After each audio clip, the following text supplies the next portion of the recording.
மாலை நேரம் பகுதி 15. மறுநாள் மதியம் 3 மணிக்கு காலிங் பெல் அடிக்கும் ஓசை கேட்டு கதவை திறந்தார் சௌமினி.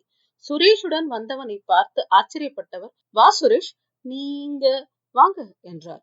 அத்தை, இவன் பிருத்விராஜ் என்ற சுரேஷ் மேலே என்ன சொல்வது என தெரியாமல் நிறுத்தினான். நேத்து பிருத்தியோட அப்பா சொன்னாங்க, உட்காருங்க, காஃபி எடுத்துட்டு வரேன் என்றவரிடம், அதெல்லாம் வேண்டாம் அத்தை, நாங்க இப்பதான் லஞ்ச் முடிச்சுட்டு வந்தோம் என மறுத்தான் சுரேஷ். நீங்க உட்காருங்க, நான் உங்களை பார்க்கத்தான் வந்தேன் என்றான் பிருத்வி. அத்தை, எனக்கு வெளியில வேலை இருக்கு, நான் வரேன் என எழுந்தான் சுரேஷ். முதல் தடவை வீட்டுக்கு வந்திருக்கீங்க, உடனே கிளம்பினா எப்படி, ஏதாவது சாப்பிட்டு போங்க என அவசரமாக எழுந்தார் சௌமினி. அத்தை, நான் தான் கிளம்புறேன், பிருத்வி உங்ககிட்ட பேசிட்டு மெதுவா தான் போவான் என கிளம்பினான் சுரேஷ். சிறிது நேர அமைதிக்கு பின்னரும் அவனிடம் என்ன பேசுவது என்று தெரியாமல் மௌனமாகவே அமர்ந்திருந்தார் சௌமினி. நேற்று அமிர்தாவும் பிருத்விராஜும் பேசியதை கேட்டதும் சௌமினிக்கு பிருத்வி சுரேஷ் திருமணம் நின்று போனது நினைவு வந்து தலையை வலித்தது. தாய்மைக்கே உரித்தான ஒரு ஏமாற்றமும், மீண்டும் திருமண பேச்சினால் தன் மகள் காயப்பட்டு விட போகிறாள் என்ற தவிப்பும் ஒன்று சேர பிரத்யக்ஷாவை அங்கிருந்து அழைத்து கொண்டு வீட்டிற்கு கிளம்பி விட்டார். கிளம்பும் முன்பு அமிர்தாவும் பிருத்வியும் பேசிக் கொண்டிருந்ததை சுந்தரத்திடம் சொல்லிவிட்டே கிளம்பினார். இரவு பிருத்வி தூங்கிய பிறகு பிருத்வியை சந்தித்ததை பற்றி சொல்லி இருந்தார் அவரது கணவர் சுந்தரம். நேரடியாக அவன் பிருத்வியை விரும்புவதை சொல்லாவிட்டாலும் அமிர்தா பிருத்விராஜின் திருமணத்திற்கு பெண் பார்ப்பதாக சொல்லி அவர்களின் விருப்பத்தை மறைமுகமாக அவரிடம் சொல்லி இருந்தாள். பிருத்வியிடம் மெதுவாக இதை பற்றி பேச வேண்டும் என நேற்றே சொல்லி இருந்தார். நான் நேத்து விழாவில பிருத்வியோட அப்பாவை பார்த்து பேசினேன், உங்களை தான் பார்க்க முடியல, உங்களுக்கு தலைவலிங்கிறதுனால சீக்கிரம் கிளம்பிட்டுதான் சொன்னாங்க, இப்போ உங்க தலைவலி எப்படி இருக்கு என கேட்டான் பிருத்விராஜ். இப்ப பரவாயில்ல, மாத்திரை சாப்பிட்டதுல சரியாயிடுச்சு என்றார் சௌமினி. உங்களுக்கு தலை வலிக்கிறதுனா சொல்லுங்க, நான் சூடா காஃபி போட்டு தரேன், காஃபி சாப்பிட்டா தலைவலி போயிடும் என எழுந்தான் பிருத்விராஜ். ஐயோ, நீங்க உட்காருங்க, இப்பதான் வீட்டுக்கு முதல் தடவை வந்திருக்கீங்க, நானே காஃபி போட்டு எடுத்துட்டு வரேன் என அவரும் எழுந்து கொண்டார். வெல், இனிமே இங்க வரும்போதெல்லாம் நான் தான் உங்களுக்கு காஃபி போட்டு தருவேன் இனிமே, சரியா என சிரித்தபடி கேட்டு நிறுத்தினான் பிருத்விராஜ். இவன் என்ன சொல்கிறான், இனிமேல் என்றால் தொடர்ந்து வருவானா என யோசித்தபடி நின்றார் சௌமினி. அவன் எதிரில் வந்து நின்றவர், நான் இன்னும் பிரத்யக்ஷாவிடம் கூட நேரடியா சொல்லல, நேற்று அவ அப்பா கிட்ட கூட என்னால நேர சொல்ல முடியல, எனக்கு பிரத்யேக ரொம்ப பிடிச்சிருக்கு, எனக்கு மனைவின்னு ஒருத்தி வந்தா அது உங்க பொண்ணுதான், நீங்க சரின்னு சொன்னா அவகிட்ட பேசலான்னு இருக்கேன் என அவரின் கண்களை பார்த்து சொன்னான் பிருத்விராஜ். நேரடியாக பிருத்வி விஷயத்தை சொல்வான் என எதிர்பார்க்காததால் சௌமினி திணறி போனார்.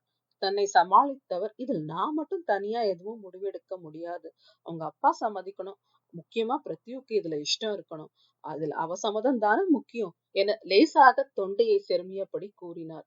சரி என புன்னகைத்தவன், அப்போ உங்களுக்கு இதுல சம்மதம் தானே என கேட்டவனிடம் என்ன பதில் சொல்வது என தெரியாமல் மழுப்பலாக புன்னகைத்தபடி காஃபி போட உள்ளே சென்றார். காஃபியை ரசித்து குடித்தபடி, ரொம்ப நல்லா இருக்கு, எங்க அம்மா போடுற காஃபி மாதிரியே இருக்கு என்றான். தேங்க்ஸ். உங்க அம்மா அப்பா எங்க இருக்காங்க, சென்னையா இல்ல வெளியூர்ல இருக்காங்களா என இயல்பாக கேட்டார் சௌமினி. குடித்துக் கொண்டிருந்த காஃபியை மேஜை மேல் வைத்தவன் சிறிது நேரம் அமைதியாக இருந்துவிட்டு வருத்தத்தோடு தலைமுடியை அழுத்தமாக பின்பக்கம் தள்ளி, மேல இருக்காங்க என உயரத்தில் கை காட்டினான்.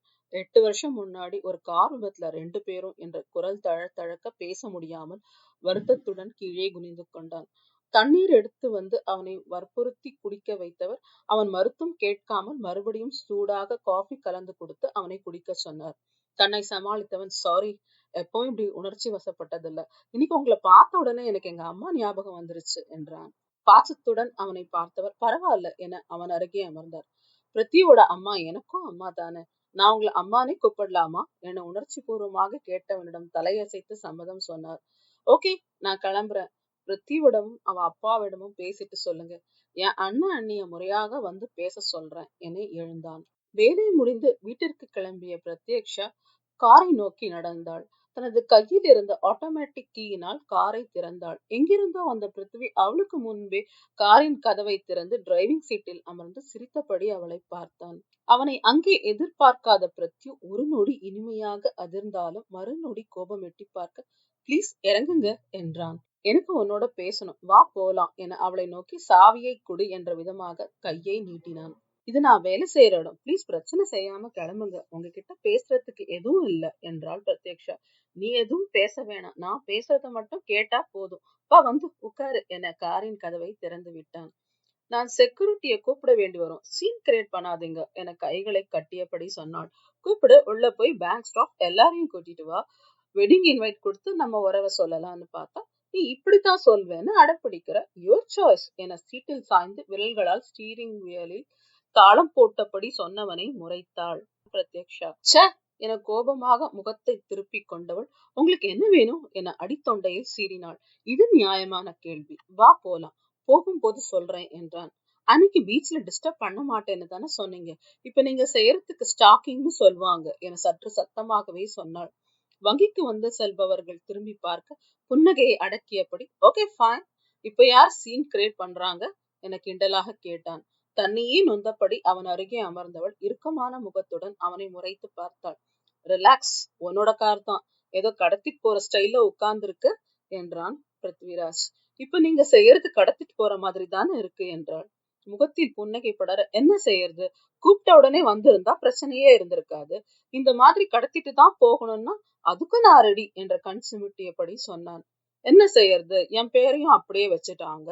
முன்னாடி குதிரையில சம்யுக்தாவை கடத்திட்டு போன மாதிரி இப்ப கார்ல பிரத்யுஷாவை கடத்திட்டு போகவும் ரெடி தான் என்றான் அமர்ந்த குரலில். மனசு பெரிய ஹீரோன்னு நினைப்பு என முணுமுணுத்தபடி வெளியே பார்த்தாள். கார் ஆடியோ சிஸ்டமை ஆன் செய்தவன் அதில் கார்த்திக் உருகி பாடிக்கொண்டிருந்தார். டிரைவிங் ஹோட்டலில் காரை நிறுத்தியவன் என்ன சாப்பிடுறன்னு கேட்டான். டிரைவிங் ஹோட்டலில் காரை நிறுத்தியவன் என்ன சாப்பிடுற என்று கேட்டான். எனக்கு எதுவும் வேண்டாம், தலை வலிக்குது என மறுத்தாள். காஃபி என்று தலை சாய்த்து கேட்டவனிடம் மறுக்க முடியாமல் தலை அசைத்தாள். வேறொரு வந்து ஆர்டர் எடுத்து கொண்டு செல்ல, இப்ப சொல்லு என்றான். உங்களுக்கு என்ன வேணும், எதுக்கு என்ன டிஸ்டர்ப் செஞ்சுட்டே இருக்கீங்க என கேட்டாள். சொன்னா அதெல்லாம் கிடைக்குமா என கண்களில் மின்னலுடன் புருவத்தை தூக்கி கேட்டவனிடம் என்ன பதில் சொல்வது என்று தெரியாமல் ஒரே ஒரு கணம் தவித்தாலும் முதல்ல சொல்லுங்க என்றாள் பிரத்யக்ஷா. எனக்கு என்ன வேணும்னு உனக்கு இன்னுமா தெரியல என கேட்டவனின் கண்களின் ஆழத்தில் விழுந்து விடாமல் இருக்க விழிகளை மூடி திறந்தவள் எதையும் பேச முடியாமல் தலையை குனிந்தாள். அவளின் முகத்தை பற்றி திருப்பியவன், ஓகே, வெளிப்படையாவே சொல்றேன், எனக்கு நீ தான் வேணும், என் மனைவியா, என் கூட வாழ்நாள் முழுசா வரணும் என அவளின் கண்களை பார்த்து சொன்னவன் அவளின் இரு கைகளையும் எடுத்து தன் கன்னத்தில் வைத்துக் கொண்டு, பிரஷா, லவ் யூ ஸ்வீட் ஹார்ட் என காதலுடன் கனத்த குரலில் சொன்னான். இது பிருத்யு எதிர்பாராதது இல்லை என்றாலும் அவன் ப்ரப்போஸ் செய்த போது ஏனோ இதற்காகவே பல நாட்கள் காத்திருந்தது போல் இருந்தது. இதுவரை வெறுமையாக உணர்ந்தவள் மெதுவாக அந்த உணர்வு அவன் மீது காதலாக மாறுவதை உணர்ந்தாள். உடலில் ஒருவித மாற்றம் ஏற்பட அவனது தொடுகையால் உடல் முழுவதும் வெப்பம் பரவுவதை உணர்ந்தாள். இந்த உணர்வினை முழுவதும் அனுபவிக்க முடியாமல் அவன் அவளை கிண்டல் செய்தது நினைவலைகளில் மீண்டும் வந்து போனது. அவனது காதலை உணர முடியாமல் இது அவளது உருவ மாற்றத்தினால் ஏற்பட்ட ஈர்ப்பு என நினைத்தாள். இந்த தற்காலிக உணர்வு சீக்கிரம் மறைந்து விடும் என நினைத்தவள் மெதுவாக அவனிடமிருந்து தன் கைகளை விடுவித்துக் கொண்டாள். வேறொரு காஃபி எடுத்து வர அதை மௌனமாக பருகினார்கள். பில் செட்டில் செய்துவிட்டு காரை செலுத்தியவன் மரங்கள் அடர்ந்த சாலையில் காரை நிறுத்தினான். அவளையே கண்ணிமைக்காமல் பார்த்திருந்தவனை என்னவென்று பார்வையாலே கேட்டாள். அவளை காதலுடன் பார்த்தவன், நாளைக்கு நாங்க உங்க வீட்டுக்கு வரட்டுமா, முறையா பேசி சீக்கிரமே நம்ம திருமணத்தை முடிச்சிடலாம் என்றான்.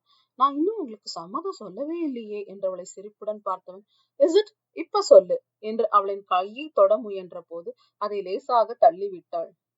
சொல்லு என ரசனையுடன் கேட்டவனை பார்த்து ஒரு நிமிடம் மனம் தடுமாறினாலும், எனக்கு உங்களிடம் அந்த மாதிரி உணர்வு எதுவும் தோணல, பார்த்த உடனே மனசுல தோணும், அப்பதான் அது காதல் என மெலிதான குரலில் சொன்னவனை நம்பாமல் பார்த்தாள்.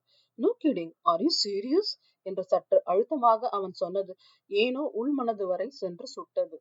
அவனை பார்த்தால் தன் உணர்வுகளை கண்டுபிடித்து விடுவானோ என நினைத்து வெளியில் பார்வையை திருப்பினாள். வலுக்கட்டாயமாக அவளது முகத்தை தன் இரண்டு கரங்களிலும் பற்றி திருப்பியவன் அவளது விழிகளுக்குள் தன் பார்வையை ஊடுருவி, இப்ப சொல்லு என சொன்னான். வெகு அருகில் அவளது முகத்தை பார்த்தவன் தன்னிலை இழந்தான். அவனது வலிமையான கைகள் அவளின் கன்னங்களை தொட்டதால் அவளது இதயம் சத்தமாக அடித்துக் கொள்ள சொல்ல தெரியாத உணர்வினால் புது ரத்தம் உடலெங்கும் பாய்ந்தது. அவனது கண்களை பார்க்க முடியாமல் மழங்கிய விழிகள் தாமாக மூடிக்கொண்டன. அவளின் வளைந்த புருவங்கள், சிவந்த மென்மையான கன்னங்கள், முகத்தில் படிந்த அவளின் சுருளான கூந்தல், வெண்மையான கழுத்து, அவளிடமிருந்த மென்மையாக எழுந்த சந்தன வாசனம் அவனது கட்டுப்பாட்டை இழக்க வைத்தது. எதையோ சொல்ல துடித்த அவளது ரோஜா நிற இதழ்களை பார்த்தவன் தன் வசம் இழந்து தன் சிவந்த உதடுகளால் அழுத்தமாக அவளது இதழ்களை மூடினான். அவனின் முதல் இதழ் அணைப்பில் உருகியவள். புதுமையான இந்த உணர்வினை தாங்க முடியாமல் உடல் நெகிழ அவளது கைகள் தாமாக உயர்ந்து அவனது கழுத்தின் பின்புறம் இணைந்து கொண்டது. தன்னை இழந்து கொண்டிருந்த பிருத்வி தன் இரு கரங்களால் அவளது தோள்களை தன்னுடன் சேர்த்தணைத்தான். இவர்களை வேடிக்கை பார்த்து கொண்டிருந்த மேகங்கள் மழையை தூவி தன் மகிழ்ச்சியை தெரிவித்துக் கொண்டது. மழையின் சத்தத்தில் மீண்டும் உணர்வு பெற்ற பிருத்வி அவனிடமிருந்து வேகமாக விலகி அமர்ந்தாள். அவளை காதலுடன் பார்த்து அவளை தன் தோளில் சாய்த்தவன் அவளின் தலைமேல் தன் தலையை சாய்த்து கண்களை மூடிக்கொண்டான். பிருத்யுவிற்கு நடப்பது எதுவும் தன் கட்டுப்பாட்டுக்குள் இல்லை என்பது நன்றாகவே புரிந்தது. அவனது ஆளுமையின் முன்னே தான் கரைந்து போனதை நினைத்து வெட்கினாள். அவனின் அணைப்பில் கரைந்தவள் இது உள்ளம் ஒத்த காதலாக இருந்தால் நன்றாக இருந்திருக்குமே என நினைத்து வருந்தினாள். என்னை எனக்காக அப்படியே இவனால் ஏற்றுக்கொள்ள முடியாது. இவன் புற அழகியே விரும்புகிறான் என யோசிக்கும் போதே விழிகளில் நீர் நிறைந்து கன்னங்களில் வழிந்தது. ஒரு நொடி அவளது கண்ணீரை கண்டு அதிர்ந்தவன் தன்னை சமன்படுத்தி விரல்களால் கண்ணீரை துடைத்து, சாரி பிரஷா, உணர்ச்சி வசப்பட்டு என தொடர முடியாமல் தவித்து, இனிமே உன் விருப்பம் இல்லாம இது மாதிரி எதுவும் நடக்காது, இட்ஸ் அ ப்ராமிஸ் என காரை கிளப்பினான். அவளின் தெருமுனையில் காரை நிறுத்தி, bye, take care, good night என சொல்லிவிட்டு இறங்கிக் கொண்டான். அவள் காரை வீட்டிற்குள் செலுத்தும் வரையில் பார்த்துவிட்டு நகர்ந்தவனுக்கு தான் சற்று முன்பு செய்து கொடுத்த ப்ராமிஸ் அவனது வாழ்க்கையோடு விளையாடப் போகிறது என தெரியவில்லை.